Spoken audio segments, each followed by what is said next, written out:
Shocking psychology of masturbation. ജനറലായി നോക്കുമ്പോൾ masturbation എന്ന ടോപ്പിക് എപ്പോഴും സീക്രട്ടായി കൊണ്ടു നടക്കുന്ന ഒന്നാണ്. ഈ സീക്രസിയിൽ തന്നെ അതിന്റെ അപകടവും ഒളിഞ്ഞിരിക്കുന്നുണ്ട്. മാസ്റ്റർബേഷൻ എന്ന് പറയുന്നത് ഒരു നോർമൽ ആൻഡ് ഹെൽത്തി ആയ സെക്ഷൽ ആക്ടിവിറ്റി ആണെങ്കിൽ കൂടി ഇത് ഓപ്പണായി മറ്റുള്ളവരുമായി ഡിസ്കസ് ചെയ്യാൻ നമുക്ക് ബുദ്ധിമുട്ടായിരിക്കും. കാരണം ഇതിനെ ഒരു ടാബു സബ്ജക്റ്റ് ആയിട്ടാണ് പലരും ട്രീറ്റ് ചെയ്യാറുള്ളത്. അതുകൊണ്ട് ഇന്ന് നമ്മൾ ഈ വീഡിയോയിൽ മാസ്റ്റർബേഷൻ എന്ന ടോപ്പിക്കിന്റെ കേസിൽ നോർമലായി പലർക്കും വരാവുന്ന സംശയങ്ങളെ കുറിച്ചാണ് ഡിസ്കസ് ചെയ്യാൻ പോകുന്നത്. Before that, welcome back to superior men building. ഒന്ന്, the dark side of pleasure. പലർക്കും മാസ്റ്റർബേഷൻ ഒരു പോസിറ്റീവ് റിലാക്സേഷൻ മെത്തേഡ് അല്ലെങ്കിൽ പ്ലഷർ ആയിരിക്കും. എന്നാൽ ചിലർക്ക് ഈ പ്രോസസ് ഒരു ഗിൽറ്റ് സൈക്കിൾ പോലെയാണ്, അതായത് കുറ്റബോധം നിറഞ്ഞ ഒരു പ്രവൃത്തി പോലെ. സൈക്കോളജി റിസർച്ച് പ്രകാരം ഇതിനെ ഈഗോ ഡിസ്റ്റോണിക് മാസ്റ്റർബേഷൻ എന്ന് പറയും. സ്വന്തം ശരീരം എക്സ്പ്ലോർ ചെയ്ത ശേഷം നിങ്ങൾക്കൊരു ഷെയിം അനുഭവപ്പെടാറുണ്ടോ? നിങ്ങളുടെ ഉള്ളിലുള്ള വിശ്വാസങ്ങൾക്ക് ഓപ്പോസിറ്റായി നിങ്ങളുടെ ആക്ഷൻസ് വരുമ്പോഴാണ് ഇങ്ങനെയുള്ള ഷെയിം ഫീൽ ചെയ്യുന്നത്. ഈ ബിലീഫ്സ് ഏത് രൂപത്തിൽ വേണമെങ്കിലും വരാം. ചിലർക്കത് റിലീജിയൻ ആയിരിക്കും, അല്ലെങ്കിൽ വീട്ടിലുള്ള സംസ്കാരങ്ങളാവാം, അതുമല്ലെങ്കിൽ സ്വയം സൃഷ്ടിച്ച വിശ്വാസങ്ങളുമാവാം. 2, എ സെക്ഷൽ സ്ട്രാറ്റജി. ചിലർക്ക് മാസ്റ്റർബേഷൻ എന്ന് പറയുന്നത് ഒരു സെക്ഷൽ സ്ട്രാറ്റജി ആയിരിക്കും. സൈക്കോളജിസ്റ്റുകൾ ഇതിനെ 2 മോഡലായി വേർതിരിച്ചിട്ടുണ്ട്. ഒന്നാമത്തെ മോഡലാണ് കോമ്പൻസേറ്ററി മോഡൽ. ഒരു റിലേഷൻഷിപ്പിൽ ഉള്ളപ്പോൾ പാർട്ണർ അവരുടെ സെക്ഷൽ സാറ്റിസ്ഫാക്ഷനെ മീറ്റ് ചെയ്യുന്നില്ലെങ്കിൽ ആ ഗ്യാപ്പ് ഫില്ല് ചെയ്യാൻ വേണ്ടി അവർ മാസ്റ്റർബേഷൻ പ്രോസസ്സിലേക്ക് തിരിയാൻ തുടങ്ങും. അതായത് ഒരു രീതിയിലുള്ള കോമ്പൻസേഷൻ പോലെ. ഇതിനെയാണ് കോമ്പൻസേറ്ററി മോഡൽ എന്ന് പറയുന്നത്. രണ്ടാമത്തെ മോഡൽ അനുസരിച്ച് പാർട്ണറിൽ നിന്ന് സെക്ഷൽ സാറ്റിസ്ഫാക്ഷൻ ഉണ്ടായാൽ പോലും ചിലർ ഒരു എക്സ്ട്രാ പ്ലഷറിന് വേണ്ടി മാസ്റ്റർബേഷൻ പ്രാക്ടീസ് ചെയ്യും. അതായത് ഒരു ബോണസ് ഹാപ്പിനെസ് പോലെ. അതിനെ കോംപ്ലിമെന്ററി മോഡൽ എന്നാണ് പറയുന്നത്. 3, വേൾഡ്സ് അപ്പാർട്ട്.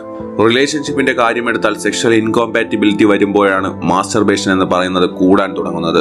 അതായത് പാർട്ണറിൽ നിന്ന് സെക്ഷൽ ഹാപ്പിനെസ് കമ്മിയാവുമ്പോൾ, അവർ തമ്മിൽ ഓപ്പണായി അതിനെക്കുറിച്ച് ഡിസ്കസ് ചെയ്യാതെ ഇരിക്കുമ്പോൾ അത് മാസ്റ്റർബേഷൻ ഹാബിറ്റിനെ കൂട്ടാൻ തുടങ്ങും. അതായത് ഫ്രീക്വൻസി കൂടും. ഒരു വ്യക്തിക്ക് തന്റെ എല്ലാ തരത്തിലുള്ള സെക്ഷൽ പ്ലഷറും മാസ്റ്റർബേഷനിൽ നിന്ന് കിട്ടാൻ തുടങ്ങുമ്പോൾ അവൻ മെല്ലെ റിയൽ സെക്സ് എക്സ്പീരിയൻസിൽ നിന്ന് മാറി നിൽക്കാൻ തുടങ്ങും. എന്നാൽ ഇതേ ശീലം അധികമാവുമ്പോൾ അത് ഗ്രാജുവലി അവനെ ഓവർ മാസ്റ്റർബേഷൻ അല്ലെങ്കിൽ അഡിക്ഷൻ എന്ന സ്റ്റേജിലേക്ക് എത്തിക്കും. പലരും മാസ്റ്റർബേറ്റ് ചെയ്യുന്നത് പല കാരണങ്ങൾ കൊണ്ടായിരിക്കും. ചിലർക്ക് അവരുടേതായ ഫാന്റസി ഉണ്ടാവും, മറ്റു ചിലർക്ക് ചെയ്തേ പറ്റൂ എന്ന കമ്പൽഷൻ ആയിരിക്കും. അങ്ങനെ പലർക്കും മാസ്റ്റർബേറ്റ് ചെയ്യാൻ അവരുടേതായ പല പേഴ്സണൽ റീസൺസും ഉണ്ടാവും. 4, finding relief in crisis. For example, ഗവേഷണങ്ങൾ പ്രകാരം കോവിഡ് സമയത്താണ് പലരും മാസ്റ്റർബേഷൻ പോൺ എന്ന കാര്യങ്ങളിൽ കൂടുതൽ സമയം ഇൻവെസ്റ്റ് ചെയ്തിരിക്കുന്നത് എന്നാണ് റിപ്പോർട്ട്. അതായത് ഇമോഷൻസ് അൺസ്റ്റേബിൾ ആയിരിക്കുമ്പോൾ, ചുറ്റും സ്ട്രെസ് ഉണ്ടാവുമ്പോൾ പലർക്കും ബെനിഫിറ്റ് ആയത് ഈ ഒരു ഹാബിറ്റ് ആണെന്നാണ് റിസർച്ചേഴ്സ് കൺക്ലൂഡ് ചെയ്തിരിക്കുന്നത്. എന്നാൽ ഇതേ കാര്യം നമുക്ക് 2 തരത്തിൽ എടുക്കാൻ സാധിക്കും. 1, ഇത് ആളുകളെ പോസിറ്റീവായി റിലാക്സ് ആവാൻ സഹായിച്ചു എന്നും 2, ഇത് തന്നെ പലരുടെയും മാസ്റ്റർബേഷൻ ആൻഡ് പോൺ ഹാബിറ്റ് കൂടാൻ കാരണമായെന്നും പറയാൻ സാധിക്കും. 5, toolbox or danger. Sex തെറാപ്പിസ്റ്റിന്റെ അഭിപ്രായത്തിൽ മാസ്റ്റർബേഷൻ പ്രാക്ടീസ് കൂടുതൽ ബെനിഫിറ്റ് ചെയ്യുന്നത് സെക്ഷൽ ഡിസൈർ ഒട്ടും തന്നെ ഇല്ലാത്ത അല്ലെങ്കിൽ ലോ സെക്ഷൽ ഡിസൈർ ഉള്ള വ്യക്തികൾക്കായിരിക്കുമെന്നാണ്. കാരണം ഈ ശീലം അവർ ഒരു ബയോളജിക്കൽ നീഡ് പോലെയാണ് കാണാറുള്ളത്, അല്ലാതെ എക്സ്ട്രാ പ്ലഷർ എന്ന രീതിയിലോ ഡിസ്ട്രാക്ഷൻ എന്ന പോലെയോ അല്ല. എന്നാൽ അഡിക്ഷൻ അല്ലെങ്കിൽ ഓവർ മാസ്റ്റർബേഷനിൽ ഇൻട്രസ്റ്റഡ് ആയവർ ഇതൊരു എക്സ്ട്രീം പ്ലഷർ പോലെയാണ് എടുക്കുന്നത്. അതുകൊണ്ട് തന്നെയാണ് അതിലേക്കുള്ള ഡിപ്പെൻഡൻസി അവർ ബിൽഡ് ചെയ്യുന്നത്.